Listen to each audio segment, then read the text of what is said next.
On this episode of Modern Greaser, you're going to find out why Kelly Moss decided to balance a Porsche 911 GT3 Cup car on top of an 84 Porsche 911 Carrera. Is there a reason? Of course there's a reason, and it's really awesome.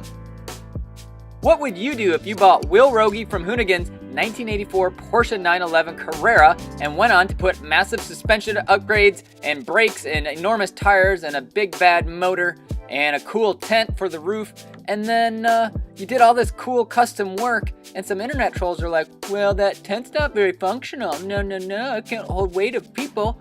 Well, if you're Kelly Moss Road and Race, you're probably gonna say, oh yeah, it holds people, and tell you what, we'll do you one better. How about we show you that it also can support the weight of, let's say, a Porsche GT3 Cup car. Does that prove our point? We'll get back to balancing Porsches on top of Porsches in a second, but first let's talk about Kelly Moss. Kelly Moss stacks cars in bins like you would stack Matchbox cars in bins, but with cars that are worth hundreds and hundreds of thousands of dollars. That's because Kelly Moss is an industry powerhouse that has over 25 years of racing expertise, which is the centerpiece of their multifaceted company based in Madison, Wisconsin. Racing is the core of this company, and everything else that they do is a spin-off. Kelly Moss has fielded multiple entries in the ultra-competitive IMSA Porsche GT3 Cup Challenge USA by Yokohama Series, Pirelli GT3 Trophy Cup West, and PCA Cayman GT4 Club Sport Trophy East, building upon a legacy of race victories and championships. They also deal with prototype racing, which, if you have ever seen one of these cars, they resemble more of a spaceship than they do a car. If you need more proof that Kelly Moss is an industry leader in Porsche Cup cars, then just listen to this one on the dyno. It sounds like a Harrier jet is landing.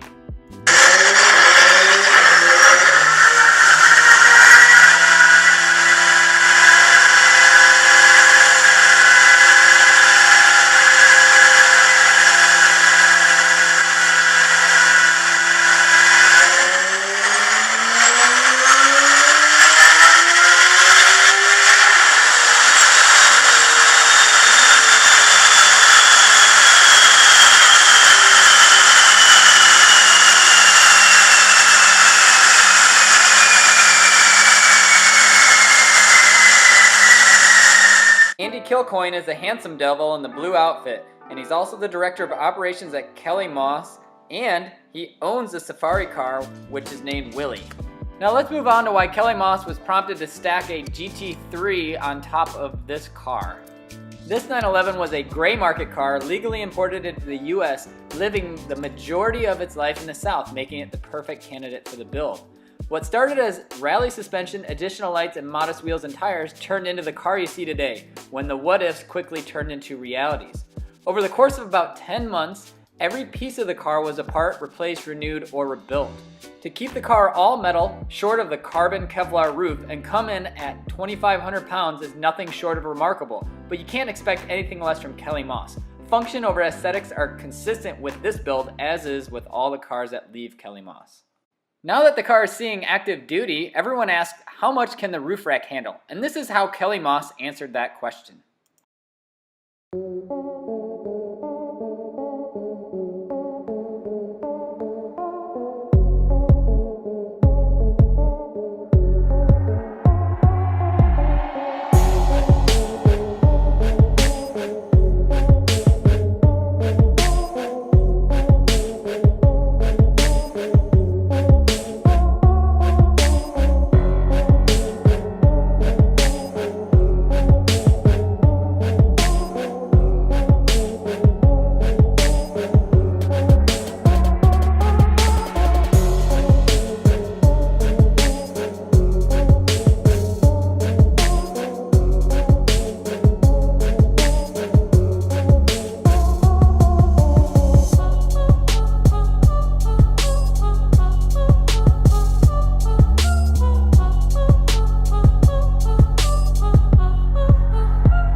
If you have seen the Hoonigan episode, where Larry Chen and Will Rogie thrashed on the 964 Safari car on a frozen lake, little did you know that behind the scenes was setting the stage for the build of this 84 Porsche 911 Carrera.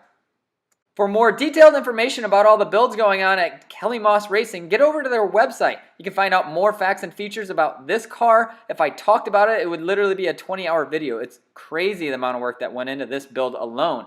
They have lots of cool stuff, so get over there and check them out. The link will be in the description of this video as well. Now, where does my connection begin with Kelly Moss Road and Race? I have two guys that I know on the inside. Mike Medeiros, who's been a longtime friend since high school. We used to call him Matador Mike because he had this really terrible, ugly green 73 Matador, but we all loved it. It was our favorite car, and Mike's always been a car guy. Obviously, he went out to Wyotech for school, and he is the one that actually is the only reason I'm really driving the 65 GTO. He goes, hey, you should do this to try to get your GTO started. Let's get this restoration in process, and he really got the ball rolling and made things happen.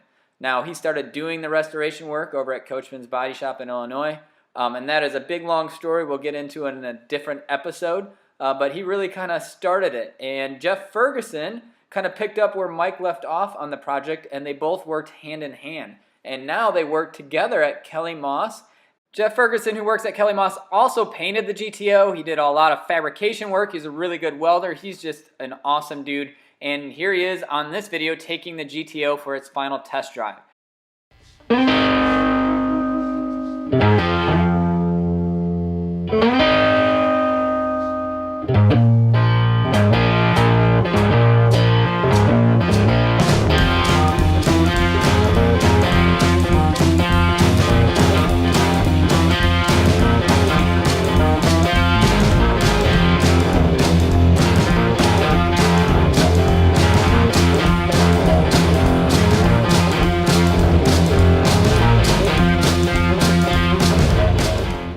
Mike Medeiros is the general manager of Kelly Moss, and you can see in this picture he's to the left of me, and that is actually in a 1965 Dodge Polara, and there are 11 kids sitting on that. That thing was a monster.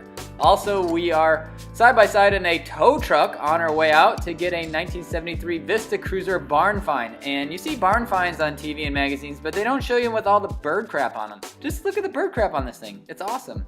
Since I live in Florida and couldn't actually be at Kelly Moss to witness this amazing thing happen, or even if I would be invited, I had to do this all voiceover because it needs to be shared with the world because it's so cool. So guys like Chris Bartella, who shot this, obviously deserve the credit for their video. I was given permission to put it up to let everybody else see and kind of keep spreading the word, because everything that's going on at Kelly Moss is so cool. And I'm trying to share it on my channel and hoping some other different people, P-Car Talk and some other folks, get a hold of some of the crazy and awesome things that they're doing over at Kelly Moss. So make sure you check them out if you're in the market for something crazy and cool. So something suddenly came up with this Porsche episode. Whoops, I said Porsche. I meant Porsche. Something suddenly came up with this Porsche episode, and actually I have another one on a Founders Day car show I have to do, but I haven't forgotten about our mystery car. So you're like, hey, the next one in the series was the mystery car. Well, you know, I don't play by the rules because rules are for chumps and whatnot. So anyways, hey, we hit 10 minutes. So there you go. We're going to watch the mystery car next episode. Peace.